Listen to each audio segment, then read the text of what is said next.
What's up? Today I'm going to answer the question, why is fear important? So if you're a coach or you're a professional and you're wanting to get to the next level of your business, of your career, but you find that maybe you're stuck more often than not, you're procrastinating more than you want to be, and you may have high anxiety and a lot of self-doubt, fear may be at play. Here's some things in this video that may help you. Here are some things. All right, so I'm just going to talk about fear and why it's important. Well, first of all, on a basic level, just a quick review. We all know fear is let me start at the beginning. Our brain is designed to keep us alive on the planet. That's its only goal. So it uses fear to help keep us alive.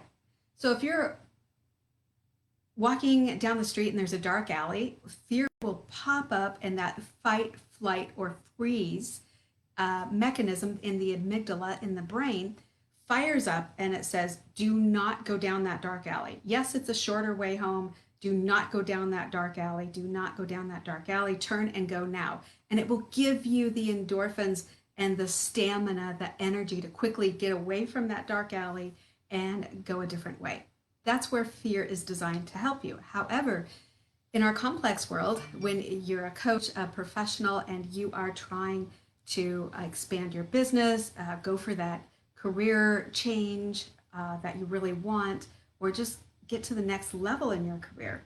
Maybe if you're a coach, you're trying to really reach out and talk to more potential clients. But fear sets in, and when you couple fear with anxiety, that's where fear can really keep you in the stuck zone. That's what I call it. So when you're in the stuck zone, what it feels like is consciously, rationally, you know that you should be moving forward. You should be accomplishing goals. You shouldn't procrastinate. You shouldn't be running errands when you should be at your desk applying for that job or calling potential clients or finishing your website or whatever it is for you as a coach or professional. We know consciously what we should be doing, but what happens is fear gets, when anxiety fires up, we all have a little anxiety, totally normal. But what happens when we think about doing something new, we realize on some level that we have to get out of our comfort zone and into an uncomfortable zone. So what happens is anxiety fires up and says, oh, you know what? And anxiety always goes to the negative. Oh, you know what? Last time I tried to call somebody or to apply for a job, it didn't end well. I put all this effort in, it didn't end well. And it'll give you a million rabbit holes to go down with negative what if scenarios.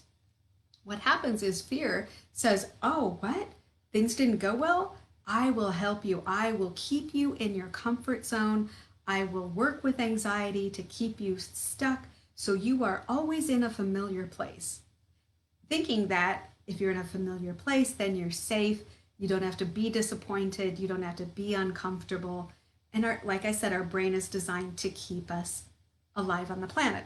So that's where things kind of go off the rails because we want to move forward. But what happens when fear is fired up?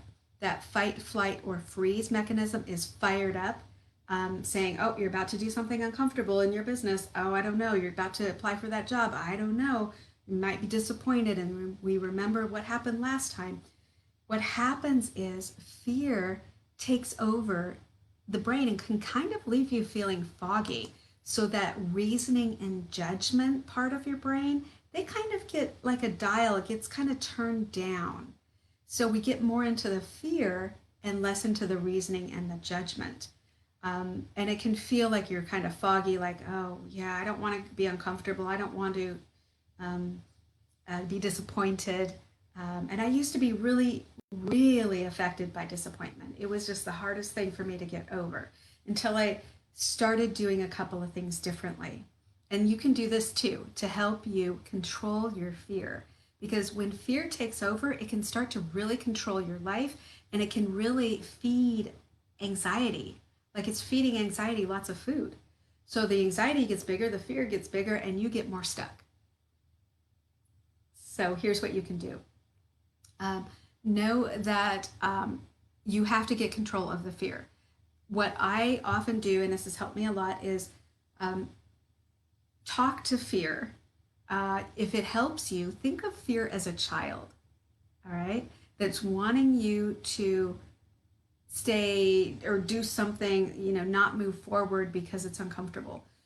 Talk to fear like it's a child and reason, just say, look, I'm going to do what's on my to-do list for my business and to advance my career, or I'm going to apply for this job because although it might not turn out well, I'm going to apply for it anyway because I have zero chance if I don't apply for it. And you can actually talk to it like it's a child and take control of it. So I understand you're trying to protect me, but I am going to do this anyway because it's important for me to build my coaching business. It's important to me to get to the next level. And I might be uncomfortable for a little while, but that's okay because being uncomfortable, I'm strong enough to handle it. And when you start talking to fear, it really puts it, instead of this big thing in your life, it kind of squashes it down to like a pea-sized thing that you have control of. So some things about fear you might not know about. Fear is always physical. So it can make you feel, you can have a physical reaction like that fight, flight, or freeze reaction where you're filled with loads of energy to run away, to do things different. The adrenaline's firing up. Your heart rate can increase. You can start breathing faster. Always check with your doctor, of course. I'm not a medical doctor. Everything I say is really for educational purposes. But fear can actually trigger a lot of physical reactions because it's trying to get you out of an unsafe, potentially unsafe situation. So emotionally, fear is one of the strongest emotions. And it's supposed to be that way to keep you safe, right? So you'll pay attention to it and it actually like disengages, like I said, your reasoning and judgment. So it can get you away from that dark alley and get you into your car that's locked and on your way home rather than, looking down a dark alley. Not that you would do that, but that's just a basic example. All right, so fear can make you feel foggy. Fear can also, some people are kind of fear junkies. For instance, people that love that fear of riding on the roller coaster or horror movies, like at Halloween time, going to all these haunted houses. Yes, it's fear, but it's kind of a pleasure because you can be laughing as you're afraid because you're safe, but it's kind of it can become pleasure as well. What happens is people kind of get addicted to that, the brain being kind of the adrenaline. They get addicted to the after the experience is over, when you're done with the haunted house, the adrenaline still pumping and that kind of arousal in your brain is still kind of going like, that was amazing, that was so scary, or the roller coaster, whatever. So I think you have to kind of keep that in check though, because people that put themselves in unsafe situations, where they're risky situations, that can really be not only habit forming, but an addiction. So like mountain climbing, where you're hanging off a mountain, all kinds of, dangerous sports. There's stories of people that their whole life is filled with all of these adrenaline junkie type activities. And what happens is they get addicted to the adrenaline really, and addicted to putting themselves in that situation. So anyway, fear can become pleasure. Sometimes people think that they equate fear with being like a phobia. A phobia is different. For instance, if you're afraid to leave the house, that's claustrophobia, or fear of closed spaces. But agoraphobia is a fear of wide open spaces. So if you're afraid of leaving the house, It's really not a phobia. So the difference between fear and phobia is pretty simple. Fears are like reactions to an event, someone holding a gun at you, right? I mean, that's obviously a reaction. A phobia, though, is when it interferes with your ability to leave the house or, you know, go on with your life, where you can't move forward because of a traumatic event that happened in the past that was fearful. So that's where they're different.